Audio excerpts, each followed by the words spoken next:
today's lesson we're going to be talking about similar triangles and polygons.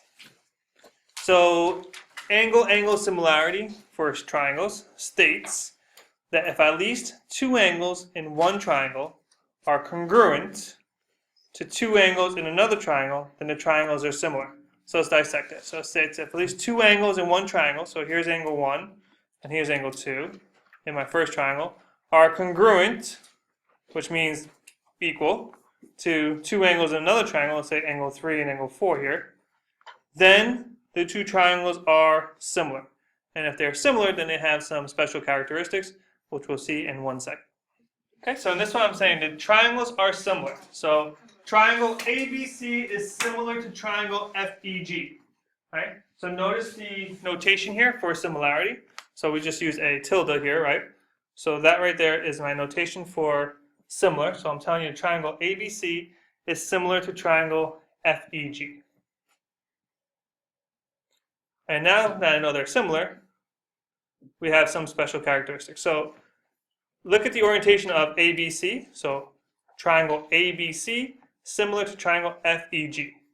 So in this, angle A, which is down here in my bottom left, is going to be congruent or equal to angle F, which is also on the bottom left.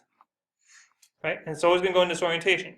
Angle B is going to be congruent to what? Anyone want to take a guess?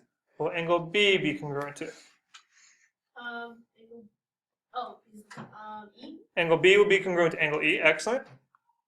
And one more. Angle C will be congruent to what? Angle G. Angle G. Excellent. All right. So in the orientation of the variables A, B, C, F, E, G, you could always figure out what angle corresponds to what angle. Yep. Where'd that 20 on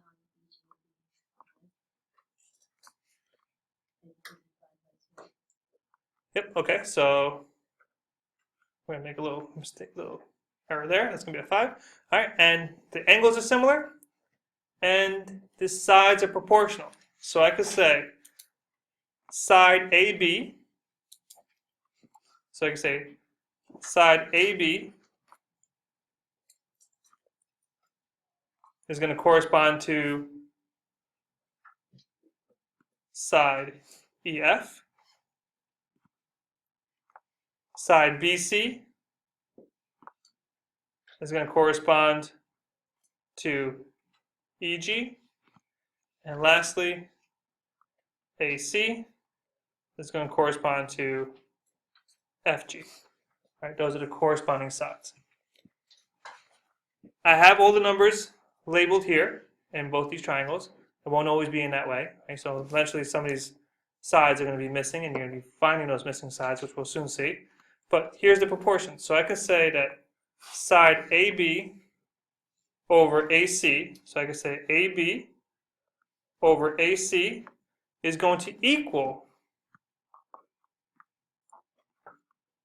EF over, if I'm using AB, I use EF. If I use AC, I use FG. Now, I know the side lengths, so let me just verify that. So AB is 8, AC is 7. Does that equal? EF is 4, FG is 3.5.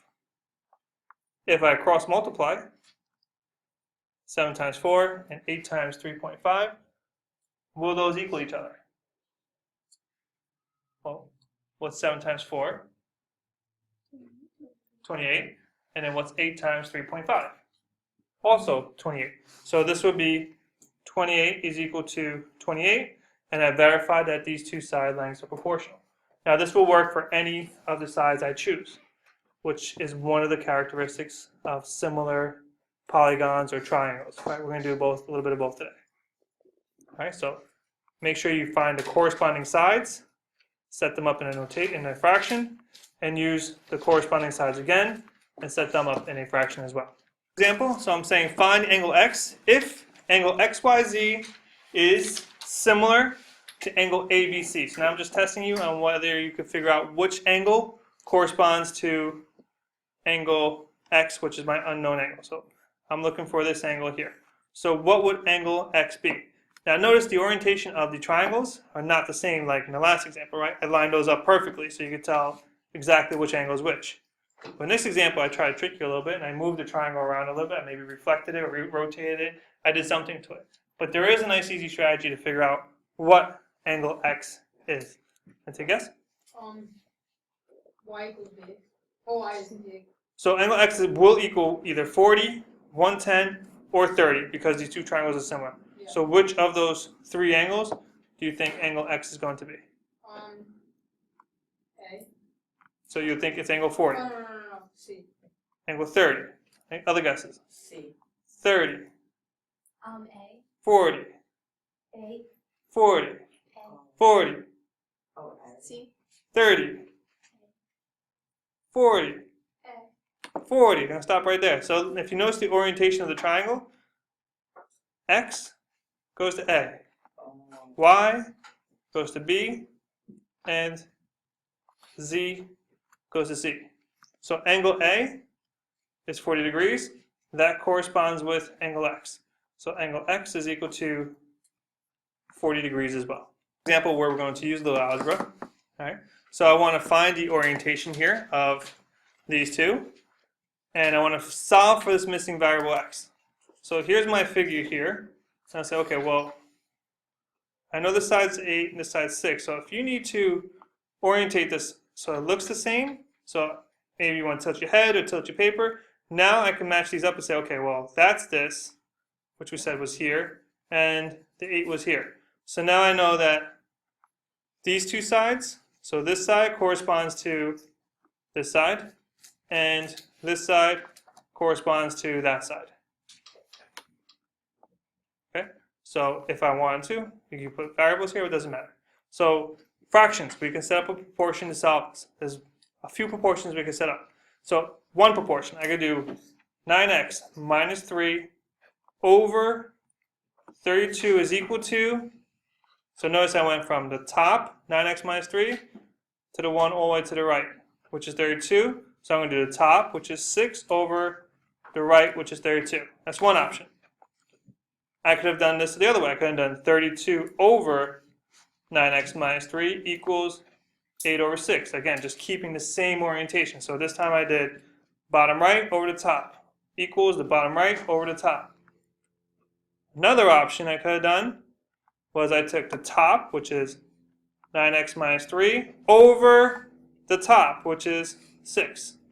That will equal the bottom of 32 over the bottom right of the other angle. Doesn't matter which one you choose, it should all equal the same thing. Now if I go about and try to solve one of these, okay, I'm going to solve this top one here. And I'm going to do 9x minus 3 equals over 32 equals 6 over 8. I'm going to cross multiply, so I have 8 times the quantity of 9x minus 3 equals, cross multiply here, and 6 times 32. All right, so it's 8 times 9, 72. 8 times 3, minus 24, equals 6 times 32, which is 192. 192. Excellent. And now I just created myself a two-step equation. So I'm going to add 24 to both sides. And I have 72x is equal to 192 plus 24, 216. which is 216. And then I'm going to divide both sides by 72, 72, and x goes into 216. 3 times. I'm sorry, 72 goes into 216 3 times. times. So x is equal to 3. And again, if I would have done this here, I would have got the same thing. Next one, this image is a little trickier. All right. So I have a triangle, you notice, inside another big triangle. So if you wanted to, right? So if you wanted to make this a little bit more friendly visually, right? I have this one triangle here. So I have this, this, and this, right? So this is my 2x minus 8, and this side is my 5. And then I have that same triangle, but the bigger version, right? I have the big one, so I'm going to do that one in red. And again, you don't have to draw them out, but just to give you a little visual here. And this side is 24, this side is 12, and it gives me this side is 27. All right, so if I want to break it down and look at a visual a little different. So I got a small triangle and a big triangle. All right, these two triangles are similar. Right, I have to tell you that they're similar. In this case, they are similar. And now I want to find x, so I need a proportion to find x. So again, there's multiple ways to write the proportion. Can anybody give me one way to write the proportion? Yep. 2x minus 8 So 2x minus 8 over 24. So he's going top over the top equals 5 over 12. 5 over 12. So he did top over top, top of the small over top of the big is equal to the left side of the small or the left side of the big. I'm just using the terminology that way. That's fine. That's one way. You have another way? Yep. I did 2x minus 8 Two- over 2x minus 8 over, 5. good, equals? 24 Yeah, equals 24 over 12. So top over the right of the small triangle. So top segment over the right segment. So 2x minus 8 over 5 equals the top segment over the right segment of the bottom one. Perfect. So those are both great. Let's solve one of those. It doesn't matter which one. I'm going to take this one in blue here. So we got 2x minus 8 over 5 equals 24 over 12. You could make life a little easier. Can anybody see how to make this problem a little simpler? Yep. Yeah, you can simplify this fraction. So this could really be 2x minus 8 over 5, and 24 over 12 reduces to 2 over 1 or just 2. All right, and I got 2x minus 8 over 5 equals 2. How do I solve this? What do I do first? Multiply 5 on each side. Yeah, let's clear my fraction. Multiply 5 on both sides. So I got 2x minus 8 is equal to 10. Then I'm going to Will you plus 8, I'm going to add 8 to both sides. which is 18. So I got 2x equals 18. And then let's go finally divide by 2. And I got x is equal to 9. Remember, 9 doesn't represent the length. Right? 9 is just the value of x. If it asks you for the length, go back, plug in. 2 times 9 minus 8, and you get the length. All right? In this case, it just said solve for x. So you solve for x, and you're done. Two similar triangles, and I notice my 6 corresponds to my 30, and my 2x minus 16 corresponds to my 40. So I'm going to go from one triangle to the other just to show you the difference. So I got 6 over 30.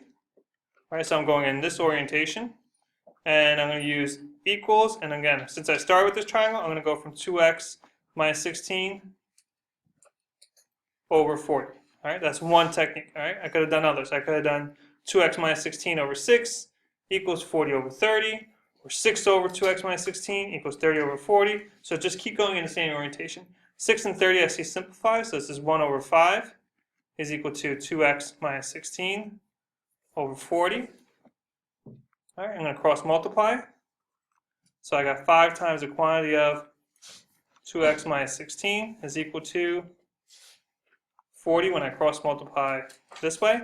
I have two choices here. One, I could distribute, or two, I can actually divide by 5, right, before I distribute the 5. I'm going to use that technique. I'm going to divide this by 5, and I'm going to get 5s are going to go away, and I'm left with 2x minus 16 is equal to 40 divided by 5 is 8 on most days. Add 16 to both sides. It's a two-step equation. 2x is equal to 24, divide by 2, and x is equal to 12. All right, so however way I set up my equation, I should always get x is equal to 12. Quadrilateral here, so I have 2x minus 8 corresponds to 6, and I got 40 corresponds to 8. Again, I'm going to use in the same triangle, so I'm going to say 2x plus 8 over 40 is equal to 6 over 8. So again, I used this segment over 6, and then used 40 over 8. All right, so I'm just going about it different ways, and I'm going to simplify where I can. So I got 2x plus 8 over 40 is equal to, and then this is going to simplify to 3 over 4, just to make my numbers a little smaller.